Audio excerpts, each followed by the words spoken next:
Grab your coffee, mama. It's time for coffee, clients, and nap time. I'm Sarah Marie, and this is your guide to building a business that works for you and your family. Here, we'll dive into creating a thriving business that lets you be the hands-on parent you want while designing the life you've always dreamed of. So if you're ready to balance business success with family life and make it all work in a way that feels right for you, then let's dive in. Hey mamas, and welcome back to Coffee, Clients, and Nap Time. I'm Sarah Marie. Today we're talking about transitions, and I need to be really honest with you. I'm recording this in the middle of a lot of them. Right now, my eldest daughter is transitioning to a new school to better support her needs as an autistic and ADHD teen. My middle child is starting high school next week, and my toddler, he's dropped his nap, but still desperately needs one and hates sleep in general, which basically means my entire business model just kind of dissolved. Oh, and he's deep in the terrible twos, which is its own special kind of chaos. So when I say I understand what it feels like when everything shifts at once, I mean it. This isn't theoretical. This is me right now trying to figure out how my business adapts when the foundations all just suddenly shifted. And if you're listening to this right now, chances are you're also in a transition. School's going back. Kids are adjusting to new routines, new teachers, new year levels. Maybe you've got a little one that's starting school for the first time. Or maybe you've got a teenager navigating something new. Or maybe, just like me, you've got a little one that's growing into their next phase of development. And somewhere in the middle of managing all their transitions, you're supposed to just, what, get back to work? Like nothing fundamental just shifted? So today I'm talking about why transitions hit harder than we expect, while your productivity probably feels a little off right now, and how to move through this period without forcing yourself to perform like everything's normal. Because we know it's not, and that's okay. So have you ever wondered why this time of year just feels so destabilising? Everyone seems to talk about January being a fresh start, right? New year, new goals, clean slate. But for mums, January isn't really a fresh start. It's a transition period. And transitions are messy. We've just come off holidays, which were probably chaotic, fun, but chaotic. Then we're moving into new school years, new routines, new schedules. And while all of that is happening externally, there's also this internal pressure to start strong in our businesses. But what no one's really telling you about this all is that transitions aren't just logistical. They're not just about updating your calendar or buying new school shoes. Transitions are emotional. They're nervous system events, and they're identity shifts. For example, when your toddler stops napping, you're not just losing 2 hours of work time. You're losing that rhythm you've built your entire business around so far. You're losing the predictability that allowed you to plan. And you're grieving the version of your business that actually fit into that structure. When your child starts school for the first time, you're not just adjusting drop-off times. You're processing the fact that your baby is growing up. You're navigating the identity shift of not being needed in the same way anymore. And you're figuring out who you are when you're not in full-time caregiver mode. And this is a big one for us, but when your teenager changes schools or year levels, you're not just managing logistics. You're holding space for their anxiety, their excitement, and their adjustment too. And you're carrying the emotional weight of hoping that you've made the right decision. And all of this is happening while you're also supposed to be on in your business. Client calls, deadlines, launches, showing up on social media, being visible, being productive. No wonder you feel off. Your nervous system is just processing a massive amount of change, and nobody's acknowledging that. I want to talk next about the transitions that nobody really names, but I know every mum feels. There's the transition from baby to toddler. One day, they're dependent on you for everything. The next, they're asserting independence, saying no, testing boundaries. And your role shifts from nurturer to boundary setter. That's a transition. There's the transition from being home full-time to suddenly having school hours. Maybe you thought you'd be relieved, and instead you feel strange. The house is too quiet. You don't know how to structure your day. And then maybe the guilt creeps in. Should you be working more now that you have more time? But honestly, you're exhausted. So how do you work more? There's the transition from summer survival mode back into work. Over the holidays, everyone lowered their standards. Nobody really expected much. But now it's almost February, and suddenly there's this unspoken pressure to be back at full capacity. Except maybe you're not yet, because, transitions take time. And here's the one that hits the hardest: the transition from the business model you had to the business model you now need. Maybe your business worked beautifully when your kids napped, but now they don't, and you're scrambling to figure out how to fit work into these tiny fragments of time instead of solid blocks. Maybe your business worked when you had one child, but now you have two or three, and the logistics have multiplied in ways you just can't anticipate. Maybe your business worked when your kids were little and slept more, but now they're older, they stay up later, and your evening work time just, disappeared. These invisible transitions are real. They're significant. And pretending they're not happening doesn't make them go away. It just makes you feel like you're failing, when in reality, everything's just kind of adapting. Let's talk next about why your productivity is probably feeling a little off right now. Because I really want you to understand that this is not failure. When you're in a transition, your brain and your body are using energy to adapt, process change, to recalibrate. Think about it this way: your nervous system is designed to keep you safe, and safety comes from predictability. When things are predictable, your system can relax. It knows what's coming, it knows how to respond. But during transitions, nothing is predictable. Your toddler might melt down at 2 p.m. when you're on a client call. Your teenager might need an emotional debrief right when you plan to do work. The new school routine may not be working yet, so you're constantly troubleshooting. All of that unpredictability keeps your nervous system in a state of alert. Not full panic, but just heightened awareness. And that takes energy. So when you sit down to work and your brain feels foggy, when you can't seem to focus the way you normally do, when tasks that used to take an hour now take 3, that's not because you've suddenly become incompetent. That's because your system is using energy to manage the transition. And here's the other piece of the puzzle. During transitions, decision fatigue multiplies. You are making new decisions constantly. What time do we now need to leave for school? What does the new morning routine look like? How do I structure my workday now? What do I do when the toddler won't nap anymore? Every single one of these decisions uses cognitive energy. And by the time you get to your actual work, you've already spent so much energy on transition-related decisions that you probably don't have that much left. So if your productivity is lower right now, it's not a problem that you need to fix. That's your system functioning exactly as it's designed to do. It's prioritizing adaptation and safety over performance. So how do you move through this period without forcing yourself to perform like everything's normal? First, let's acknowledge where you actually are. Not where you think you should be, where you actually are. If you're in the middle of a transition right now, I want you to say it out loud with me. I am in a transition. My kids are adjusting. I am adjusting. My business structure is shifting. This is temporary, but it is real. Second, lower the bar. Seriously.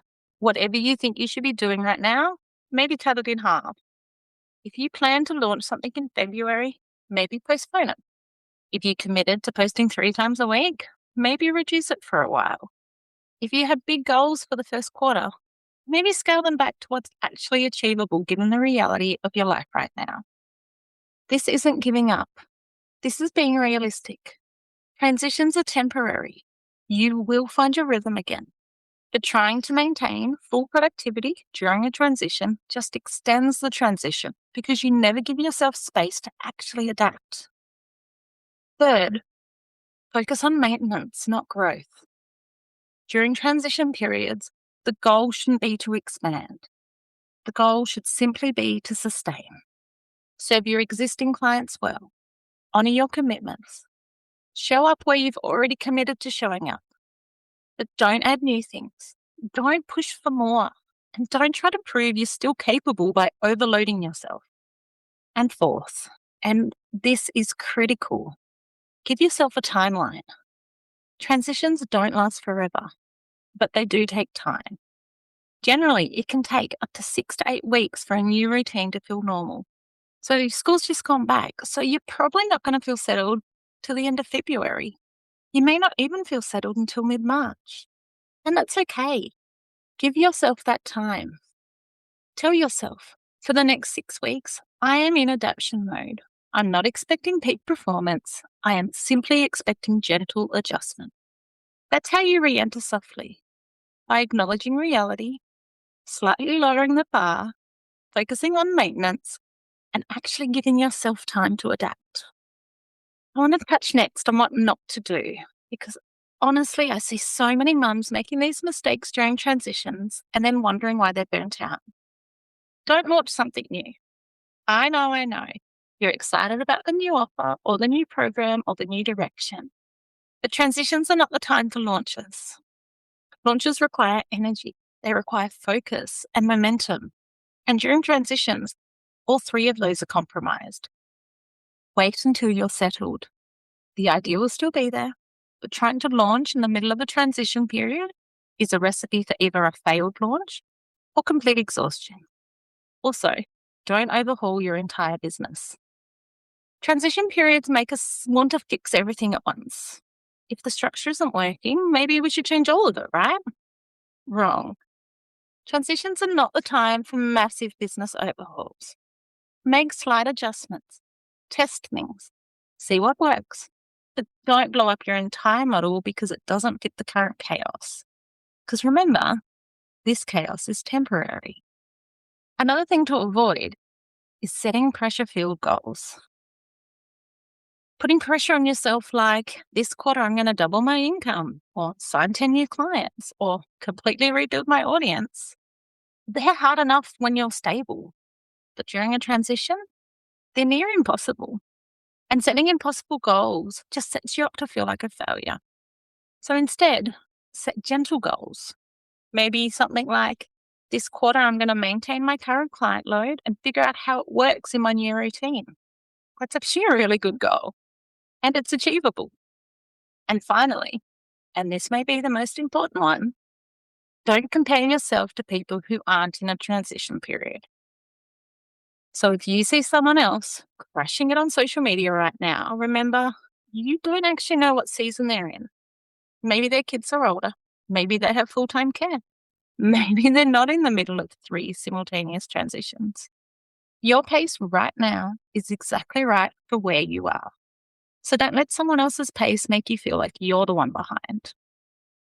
Alrighty, let's get practical.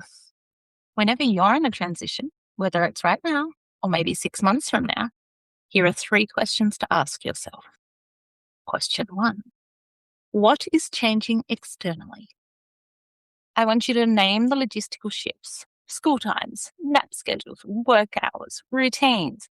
Get specific, because you can't adapt when you can't acknowledge what's going on. So for me right now, it's new school drop-off times, no more afternoon nap for my toddler, high school schedules that are different from primary school schedules, new bus routines, and a teenager who needs different emotional support than she probably did last year. Question 2, what's changing internally? This is the emotional, identity, nervous system stuff. What are you feeling? What are you grieving? And maybe what's being triggered? So for me, it's grief that my toddler is growing up and no longer my little baby. It's anxiety about whether I made the right school decision for my teen. It's identity shifting from mum to young kids to mum of 2 teenagers now. And nervous system dysregulation because nothing feels predictable right now. And we don't know what the next few weeks will look like as we start this new school year. Question 3, what needs more gentleness right now? Think about, where can you soften? What can you release?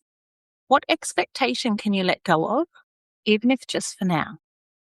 So for me, It's my expectation that I'll work as many hours as I did when my toddler actually napped, my plan to be more visible on social media, and my timeline for certain projects. These 3 questions give you clarity, and clarity helps your nervous system feel safer, which in turn makes the transition easier to navigate. And finally, I want to give you one small thing you can do to stabilize during transitions. This isn't a full routine. It's not a complete overhaul. It is just one anchor habit. An anchor habit is something small that you do consistently, no matter what else is going on in the chaos. It's not about productivity. It's about creating one predictable moment in your day that tells your nervous system, we're okay and we've got this. It could be something as simple as making your coffee the same way every morning. Maybe taking 3 deep breaths before you start work. Maybe writing down one thing that went well at the end of each day. Maybe it's stretching for 2 minutes before bed. The habit itself doesn't actually matter. What matters is that it's small enough to be non-negotiable and consistent enough to create a sense of stability. For me right now, it's taking 3 deep breaths when I sit down to work. That's it. It takes 5 seconds. But it signals to my brain, okay, we're shifting into work mode now. And even when everything else is unpredictable, that one moment is consistent. So pick one small thing, not 10 things, just one, and let that be your anchor while everything else adjusts. Okay, mamas. So if you are in the middle of a transition right now, I would love to hear from you. Send me a DM at balance.bizmama and tell me what's currently shifting in your world. And if you want support navigating transitions without burning yourself out, please come join us in the Balance Biz Mama Circle. We're a group of mums and we're all figuring things out together. And remember, mama, transitions aren't just logistical. They're emotional, nervous system identity shifts, and they take time. Your productivity dip makes sense. Your brain fog makes sense. Your current need to lower that bar, it makes sense. You were not failing. You were never failing. You're adapting. And adaptation takes energy. So, be gentle with yourself. Answer those 3 questions. Choose one small anchor habit. And please give yourself actual time to adjust. The rhythm will come. The stability will return. But only if you stop forcing yourself to perform like nothing's changed. So, until next time, honor the transition, trust the process, and remember, you've got this. Thanks for joining me on Coffee, Clients and Nap Time. If you've enjoyed today's episode, don't forget to subscribe, leave a review, and share it with another mum who's ready to build their dream life. You can also join our Facebook page or Instagram to stay connected every day of the week. The link is in the show notes. Just remember, you've got this, and I'm here to help every step of the way.